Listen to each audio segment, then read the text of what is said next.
did in the past, thinking about what would be a really good piece for movement and what would be a good piece for just a still image. So the reason why I chose tableau, we can do a frozen stage image of the most important part of that story, right?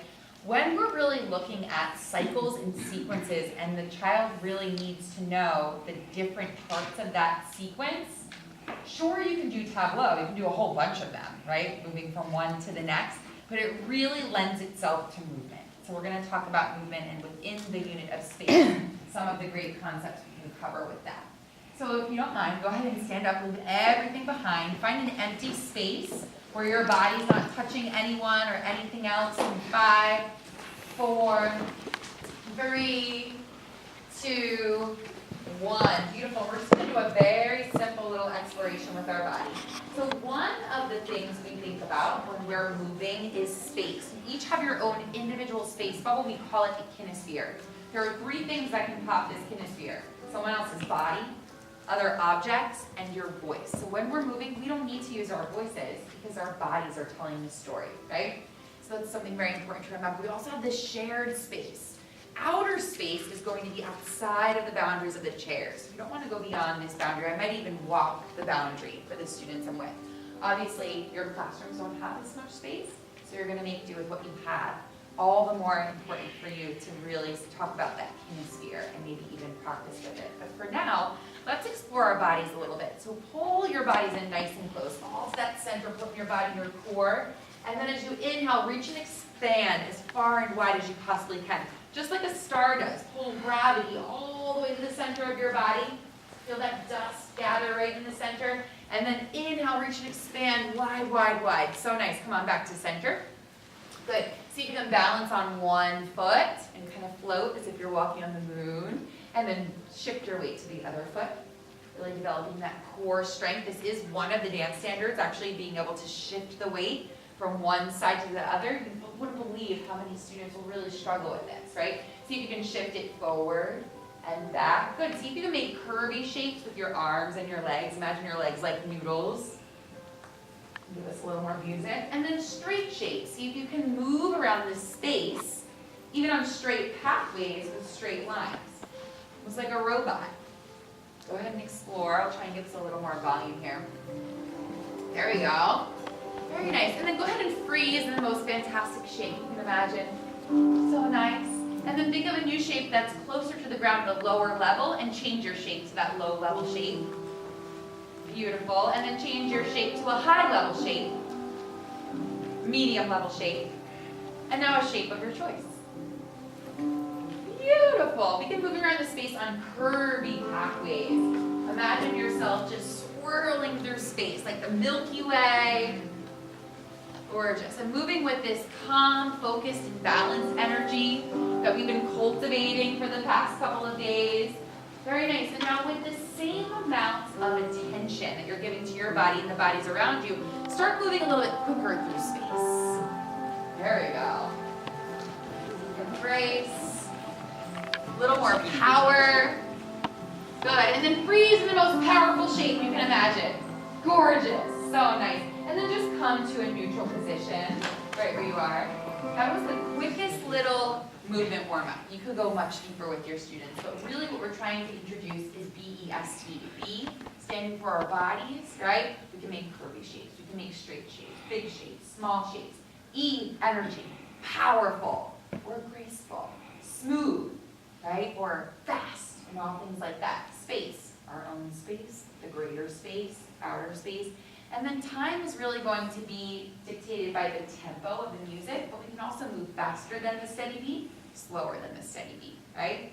So these are just some of the things that you always want to introduce before diving into an exploration of content. You just want to know the dance pieces first, right, Deb? Yes. Anything to add? You were beautiful. Deb is like trying to move through it quick so you can really see.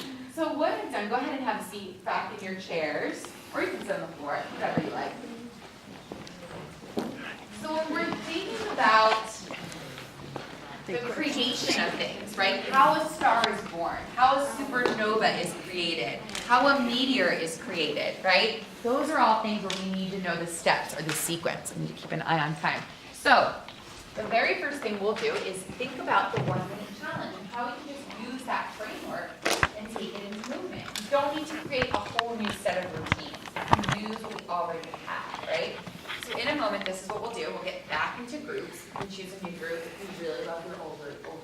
fine too. I think for this one we'll do a little bit small. We'll do groups of 4. Then we'll share. Then we'll have a chance to read something. And believe it or not, I chose these straight from Fusion.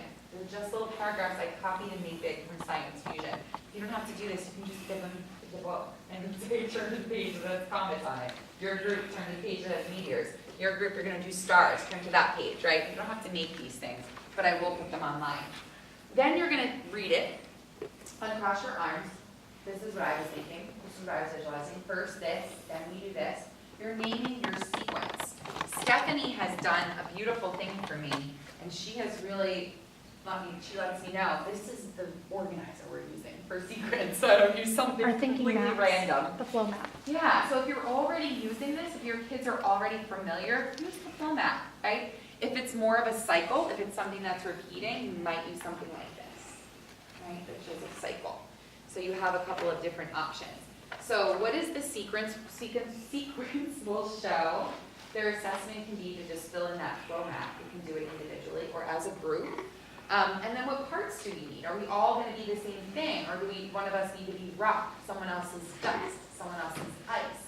We're all moving at the same time, but we might be playing different parts. Or maybe we're all part of a comet, right? So you get to decide those things, and then you get to go into the creation of it. We're going to try one together as a whole group before we do it in small groups. And you still on time, right? We have a whole hour. Perfect. All right, so I just picked how supernovas are created. What I've done is I've highlighted the text. What do you think about the words that I've highlighted? Why did I pick those particular words? Yeah. And it might be different for you. You might not choose the same words if I asked you to highlight. What do you think? They're very visual, so you can put the group to act out with words. They're visual. Did you hear her? So these are the words that give me a picture in my mind, right? Giant clouds of dust. Can you see it? Yeah, that gives me a great visual. Dust bunches together. So then the verbs are going to be really important. Bunch together, right? Nuclear fusion. I could just see it like melting almost into one thing. Burning energy and glowing. Can you see that? So I went through and I highlighted the things that really give me a strong visual, and that might be a good thing for your students to do too. And you could be really, you could say, go through and highlight all the verbs, all of the actions, because those are the easiest to dance, right? But then go through and highlight the adjectives that tell me how you're moving. So that's a good thing if you're working on verbs and adjectives, why not integrate here, right? All right, so what we're going to do is take this, how supernovas are created. So I took a paragraph, basically, and then I looked at one of the graphic organizers, and then I just plugged in what are the different steps. So here, I came up with 6 different steps. I boiled it down and combined a couple of things. So the first thing we're going to do is show that stars start out in giant clouds of dust. So as a whole group, everybody's big cloud of dust is going to look the same. Someone could show a giant cloud of dust up on one tippy toe. Someone else might be a cloud of dust that's like really spread out like this, right? And moving from side to side. I don't care how they're showing the cloud of dust. It's even better. This is their creative expression, right? But in their mind, they're going through the sequence as they're creating it. Okay, so we're going to show a cloud of dust. You can already start visualizing what your cloud of dust will look like. And then the gravity is going to force the cloud of dust to bunch together. So we start. Every sequence is a beginning, middle, and end. Start as a cloud of dust, and the very first action is we start bunching together. Our bodies start bunching together.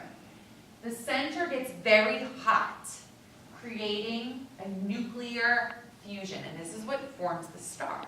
Okay? So how would you show this nuclear fusion happening in your own body? So we're not fusing together as a big group. Does that make sense? You're just exploring it in your own body first. How is that fusion going to look? The star burns energy and glows, but it's so interesting how it does it. It's this balance between shrinking and growing. So it's pulsating, right? So how is your pulsation going to look different than mine, right? Everyone can have different ways they pulsate. I don't know. We're going to explore it. Hydrogen runs out, the outside of the star expands and becomes a red giant. So you're going to think, how could you show that your body's expanding even bigger?